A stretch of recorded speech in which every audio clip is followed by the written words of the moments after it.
मैं मेवाड़ धरा का लाल राणा प्रताप बोल रहा हूँ। जब मुझे मेवाड़ राज्य का अधिकार प्राप्त हुआ, उस अधिकार में नाम के सम्मान के सिवा और कुछ न था। न तो राजधानी थी, न राज्य के वैभव थे, और न सेना एवं सरदार मेरे साथ थे। 3 बार के आक्रमणों से चित्तौड़ का सर्वनाश हो चुका था। जो कुछ बाकी था, दिल्ली के मुगल बादशाह अकबर ने आक्रमण करके चित्तौड़ की शक्तियों का विध्वंस कर डाला था। इस प्रकार के विनाश के पश्चात मुझे मेवाड़ राज्य का अधिकार प्राप्त हुआ। राज्य की इन दुर्बल परिस्थितियों में भी मेरा हृदय निर्बल न पड़ा। राज्य का अधिकार प्राप्त करने के बाद मैं चित्तौड़ के उद्धार का उपाय सोचने लगा। अकबर ने राजस्थान के एक एक राज्य और नरेश को अपनी अधीनता में लाने का कार्य आरंभ कर दिया था, और उसके इस प्रयत्न के फलस्वरूप मारवाड़, आमेर, बीकानेर और बूंदी के राजा उसके प्रलोभन में आ गए। इन राज्यों ने न केवल मुगल सम्राट के सामने अपना मस्तक नीचा किया था, बल्कि जो राजपूत नरेश अकबर की अधीनता को मानने के लिए तैयार न थे, उनके साथ ये लोग लड़ने के लिए तैयार थे। मेरे लिए इतनी कठिनाई न थी, बल्कि इससे भी अधिक दुर्भाग्य की बात यह थी कि मेरा सगा भाई सागर भी शत्रुओं के साथ मिल गया और अकबर बादशाह ने उसको अपनी तरफ से चित्तौड़ का अधिकारी बना दिया। मेरे जीवन में इस समय ये सभी परिस्थितियां भयानक हो गई। मैंने इन विरोधी परिस्थितियों की परवाह न की और मैं चित्तौड़ के उद्धार का उपाय लगातार सोचता रहा। मैंने धीरे धीरे अपनी शक्तियों का संगठन आरंभ किया। सबसे पहले मैंने अपने जीवन की विलासिता का अंत कर दिया। सोने चांदी के बर्तन में भोजन करने का तरीका मैंने मिटा दिया और उन बर्तन के स्थान पर भोजन करने में वृक्षों के पत्तों का प्रयोग आरंभ कर दिया।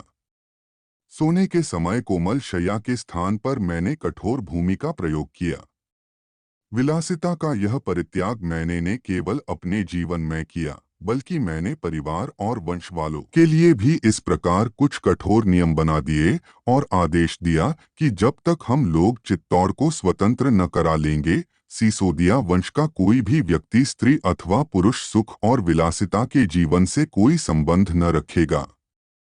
इन दिनों में मेवाड़ राज्य की जो अधोगति हो गई थी, उसे देखकर मेरे हृदय में एक असहाय वेदना उठा करती थी और उसके कारण मैं प्रायः कह उठता है, अच्छा होता यदि सिसोदिया वंश में उदयसिंह का जन्म न हुआ होता अथवा राणा संग्राम सिंह के बाद सिसोदिया वंश का कोई व्यक्ति चित्तौड़ के सिंहासन पर न बैठता। राणा संग्राम सिंह के शासनकाल में मेवाड़ राज्य ने बड़ी उन्नति की थी।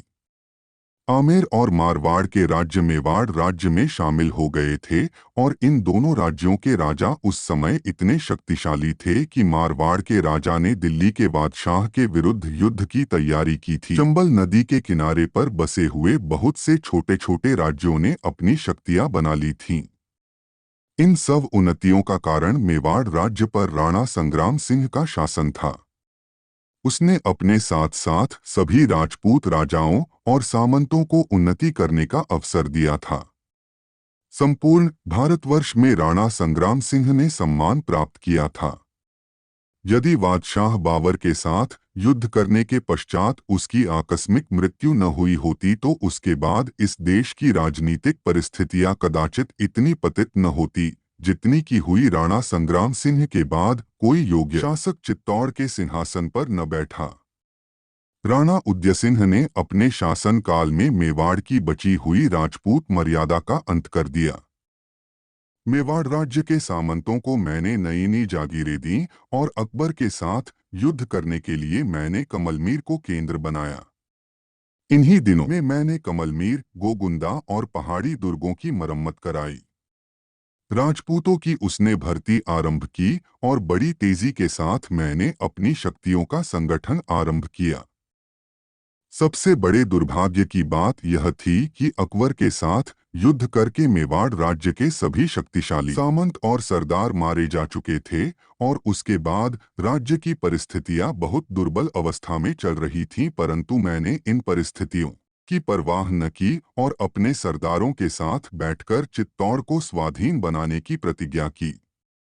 अपने इस निर्णय के साथ मैंने मेवाड़ राज्य में घोषणा की, जिनको हमारी अधीनता में रहना स्वीकार हो, वे सभी अपने परिवारों के साथ अपने घर द्वार छोड़कर इस पर्वत पर आ जाएं। जो लोग ऐसा न करेंगे, वे शत्रु समझे जाएंगे।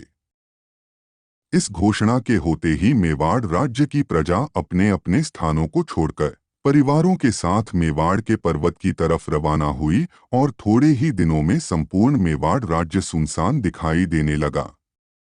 बनास और बड़स नदियों के द्वारा सींची जाने वाली राज्य की उपजाऊ भूमि बर्बाद हो गई और वहां की संपूर्ण खेती सूख गई। अकबर को जब ये बातें मालूम हुई तो उसे बहुत क्रोध आया। उन दिनों में यूरोप का व्यवसाय मुगल राज्य के साथ चल रहा था और व्यवसायी संपत्ति और सामग्री लेकर मेवाड़ राज्य के भीतर से होकर सूरत अथवा दूसरे बंदरगाहों पर जाया करते थे। हमारे सरदारों ने आक्रमण करके व्यवसायियों को लूटना आरंभ कर दिया। इस लूट की संपत्ति और सामग्री से हमारे धन के अभाव की पूर्ति होने लगी। इन्हीं दिनों में अकबर अपनी एक मुगल सेना लेकर अजमेर पहुंच गया। उसकी प्रचंड शक्ति को देखकर इन्हीं दिनों में मारवाड़ का राजा मालदेव और आमेर का राज भगवान दास मुगलों की शरण में चले गए। राज्यों की देखादेखी राजस्थान के दूसरे राजा लोग भी अकबर की शरण में आए और अपनी स्वतंत्रता को देकर उन लोगों ने अकबर का आश्रय प्राप्त किया। जातीयता और वंश का संबंध तोड़ देने के कारण जितने भी राजा अकबर के आश्रय में गए थे, सबके सब हमसे रुष्ट हो गए। इन राजाओं में आमेर का कछवाहा राजा मानसिंह भी था। उसके पिता ने अपनी बहन का विवाह अकबर के साथ कर दिया था। इस प्रकार अकबर मानसिंह का फूफा हुआ। इसके बदले में अकबर ने मानसिंह को अपनी सेना में सेनापति का ऊंचा आसन दिया। राजपूत राजाओं को अकबर की अधीनता में लाने के लिए मानसिंह ने बहुत बड़ा काम किया था। उसकी सहायता से अकबर के साम्राज्य की बहुत वृद्धि हुई। जब शोलापुर के युद्ध में विजयी होकर राजा मानसिंह अकबर की राजधानी को लौट रहा था, रास्ते में हमारा अतिथि बनने के लिए उसके मन में विचार पैदा हुआ। उसने हमारे पास इसका समाचार भेजा। हम कमलमीर में रहते थे। हमने उदय सागर पहुंचकर उससे मिलने का प्रबंध किया और मानसिंह के भोजन की तैयारी वहीं पर की गई। भोजन तैयार होने पर मेरे पुत्र राजकुमार अमर सिंह ने मानसिंह का स्वागत कर भोजन के लिए बुलाया। उसने आकर भोजन स्थल पर मुझे न देखा तो उसने अमर सिंह से पूछा। राजकुमार ने उत्तर देते हुए कहा कि सिर में पीड़ा के कारण पिताजी नहीं आ सकते।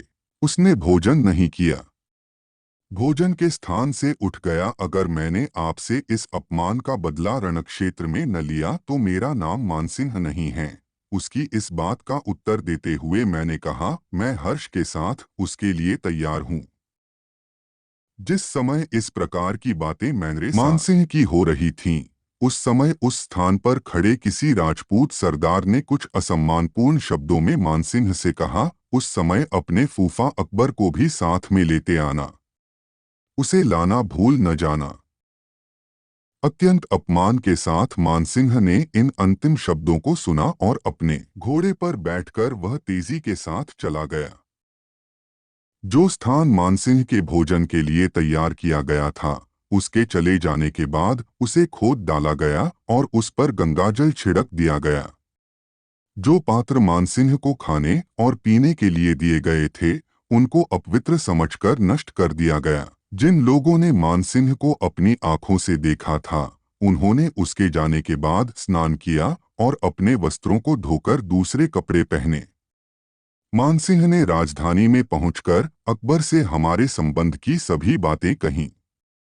अकबर ने मानसिंह के अपमान का बदला लेने के लिए हमारे साथ युद्ध करने का निश्चय किया।